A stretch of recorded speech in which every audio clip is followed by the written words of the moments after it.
Hola amigos de Geografía del Poder, bienvenidos a esta séptima conversación sobre temas de geopolítica, relaciones internacionales y los eventos que van definiendo la agenda del poder internacional. En esta séptima ocasión vamos a conversar sobre dos temas centrales. Uno, las implicaciones y los impactos que ha tenido la caída del régimen de Bashar al-Assad, no solamente al interior de la antigua República Árabe de Siria, sino también las implicaciones regionales, particularmente el papel que está teniendo Israel en un proceso de expansión muy rápido en la región, con acciones militares contundentes, básicamente destruyendo la infraestructura militar que quedaba o los restos de la infraestructura militar de Siria.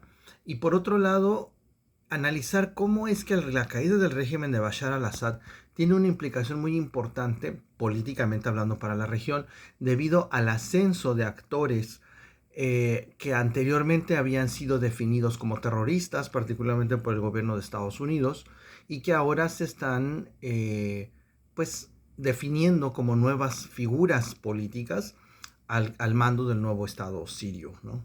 Eso es por un lado. Por otro lado, se ha registrado un atentado en la ciudad de Moscú, un asesinato, un acto de terrorismo que se ha desarrollado en contra del general Kirill.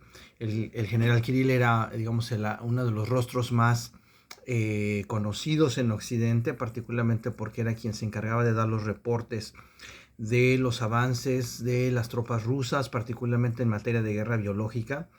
Fue quien hizo público el, el, el despliegue de una gran cantidad de laboratorios biológicos que desde Occidente, recuerdo perfectamente hace más o menos 2 años en una comparecencia en el Congreso de Estados Unidos, Victoria Nuland, en ese entonces subsecretaria para Asuntos de Eurasia del Departamento de Estado, hacía referencia a que aceptaba que Estados Unidos efectivamente sí tenía esos laboratorios en Ucrania y que porque esto sería más o menos como los 3 meses de que había iniciado la operación militar especial, y lo que le preocupaba en ese entonces a Victoria Nuland, que por cierto jugó un papel fundamental en todo el proceso del Euromaidán y el golpe de Estado que sucedió a esos eventos en 2014. Ella mencionaba que lo que le preocupaba era que los laboratorios cayeran en manos de las tropas rusas.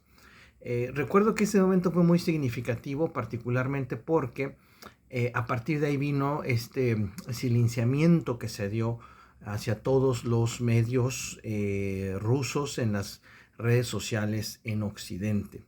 Entonces eso también hay que considerarlo dentro de esta lógica de guerra cognitiva, dentro de la guerra de la información que forma parte del contexto que estamos viviendo ahora, ¿no? Ok, entonces estos dos temas, primeramente con el contexto de Bashar al-Assad, solamente quiero mencionar dos elementos clave. Uno, no pierdan de vista que la caída del régimen de Bashar al-Assad se puede circunscribir en el gran contexto del mapa del Pentágono.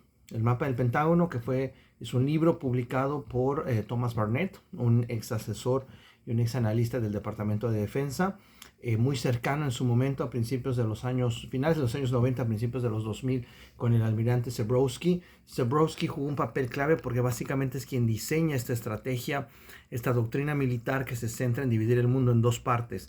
Primero, aquellas naciones que define que son todavía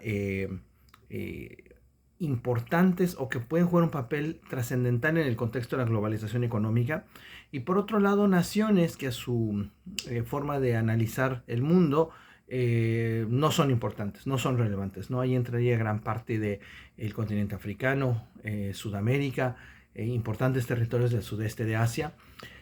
Y un elemento importante, y que incluso el propio Thomas Barnett publicó en aquel artículo que lo catapultó, digamos, a los medios internacionales como el promotor de la doctrina del mapa del Pentágono, fue un artículo en la revista Squire, ¿no? Muy conocida como revista de caballeros. En ese artículo, Thomas Barnett hacía referencia a la necesidad de llevar a cabo la intervención militar en Irak en 2003, ¿no? Como un punto de partida para poder empezar a desarrollar toda una estrategia de reconfiguración de lo que se ha venido llamando como el Gran Medio Oriente, ¿no? No solamente la región específicamente concentrada particularmente alrededor de la península arábiga, sino ampliarlo hacia el Magreb, ampliarlo hacia África del Norte, y va a depender mucho de las coyunturas hasta dónde se extiende ese gran Medio Oriente. Puede extenderse hasta Asia Central, y yo diría una definición que me parece que es interesante y que plantea Robert Kaplan, este importantísimo analista de geopolítica norteamericano que está adscrito o que participa de una manera importante en el Foreign Policy Institute, donde él plantea que este Gran Medio Oriente se puede incluso extender prácticamente hasta las fronteras con China, lo cual es muy relevante a raíz de los elementos que están sucediendo. Entonces, la caída de Bashar al-Assad hay que entenderla en dos dimensiones. Número uno, Blitzkrieg, apoyado por o implementado por fuerzas de terrorismo que en el pasado fueron catalogadas como enemigos de Estados Unidos, porque básicamente, como ya lo hemos dicho, son tropas recicladas de lo que en su momento fue Al-Qaeda, y que tomaron un lugar importante en la formalización de el Estado Islámico que va a ser prácticamente destruido con la intervención de las fuerzas aeroespaciales rusas a partir del año 2015 en el apoyo militar que solicitó en aquel momento el presidente Bashar al-Assad. Número dos, el ascenso al poder de estas células de terrorismo que ahora se hacen del poder en Damasco. La caída del régimen de Bashar al-Assad hay que tenerlo en consideración de una forma muy importante, particularmente porque aquí se empieza a hacer un proceso de tergiversación de la narrativa y de la realidad político-social. Es decir, miembros que anteriormente desarrollaban actividades de terrorismo extremo, que eso es lo que desarrollaba el Estado Islámico en su momento en el Medio Oriente, y que ahora son legitimados por, digamos, reciben un blanqueamiento por parte de la prensa internacional al empezar a agregarles ciertos denominativos como fuerzas inclusivas o como fuerzas que pueden ser políticamente importantes para empezar a llevar a cabo procesos de democracia dentro de Siria. Entonces, eso es un elemento que hay que tener en consideración.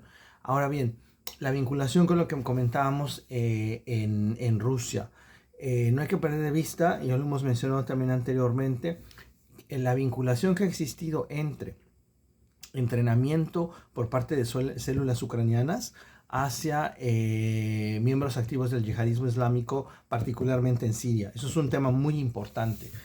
Es muy importante porque eso nos plantea que desde la perspectiva de Occidente, y particularmente de las tropas OTAN, de las fuerzas OTAN, el frente de guerra, como lo hemos dicho, se extiende desde Ucrania hasta el Gran Medio Oriente. Y en esa extensión territorial no hay que perder de vista lo siguiente.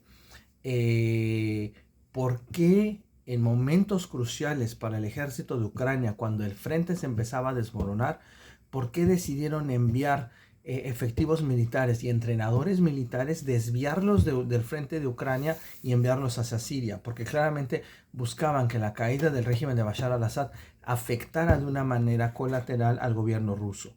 En estos momentos Rusia está en conversaciones intensas con el nuevo gobierno, sobre todo para definir el tema de las bases militares. También mucho se ha especulado que la base naval de Tartus y la base aérea de Latakia muy probablemente se puedan mover, se puedan desplazar en la región para que Rusia no pierda presencia en el Mediterráneo, se puedan mover hacia Libia. Entonces ahí también hay que tener en consideración cuáles van a ser las implicaciones de ese proceso. Con relación al atentado en Moscú, no hay que perder de vista que el objetivo fue, digamos, general con gran relevancia para el tema de la guerra biológica. Tampoco hay que perder de vista que en un contexto donde las fuerzas occidentales ucranianas con apoyo de la OTAN están perdiendo su fuerza en el frente, están perdiendo su capacidad de producción de fuerza militar en el frente, es justo en ese contexto donde la respuesta de Occidente es más bien a través de una coordinación de actos de terrorismo. Eso es algo que Rusia ha experimentado prácticamente todo este siglo, diferentes momentos en donde han sufrido atentados muy importantes, tanto contra civiles como contra infraestructura clave. No hay que perder de vista esta dinámica, particularmente por una razón. La escalada del conflicto es muy amplia.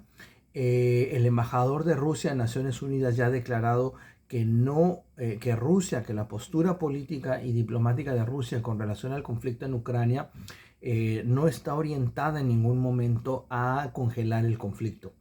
El congelamiento o un eventual congelamiento del conflicto obviamente ayudaría mucho al fortalecimiento de Occidente, particularmente de Estados Unidos, de cara a la transición política y el ascenso al poder de Donald Trump.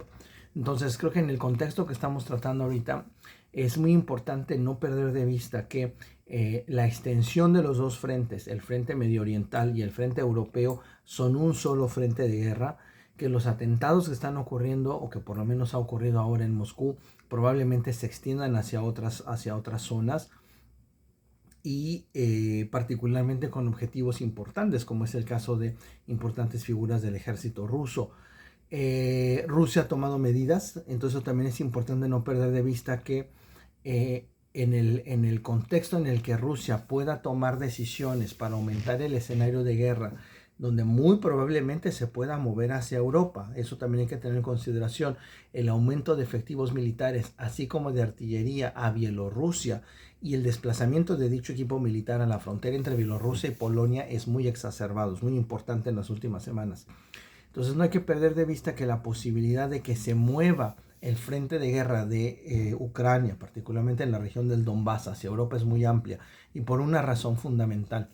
Rusia, ellos perciben que están siendo atacados de una manera muy profunda y muy activa, no solamente con medios militares. Desde la perspectiva militar, Rusia ha hecho una respuesta militarmente efectiva, aunque no espectacular como se suele vender a Occidente, ¿okay? O como se suele comprender en Occidente.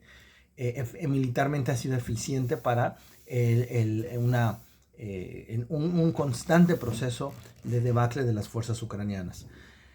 Sin embargo, es evidente que Rusia, tras los ataques con ATACMS, ataques contra infraestructura crítica, ataques contra personal importante dentro de la estructura y la jerarquía de mando militar, pues Rusia creo que en algún momento más temprano que tarde se sentirá libre para poder hacer un tipo de respuesta simétrica, como lo ha hecho siempre, contra Occidente. Entonces eso creo que hay que tenerlo también muy pendiente y hay que tenerlo en consideración, y no pierdan de vista el perfil político-militar del general Kirill. Contexto de guerra biológica. Entonces eso tampoco no lo podemos desconectar de algunos eventos que han sucedido en el pasado reciente y que transformaron mucho de la estructura de poder y de la toma de decisiones a nivel internacional. ¿Okay? Bueno, lo dejamos aquí por el día de hoy. No olviden dar un like, compartir, comentar si les gusta lo que estamos conversando, y nos vemos en un próximo video.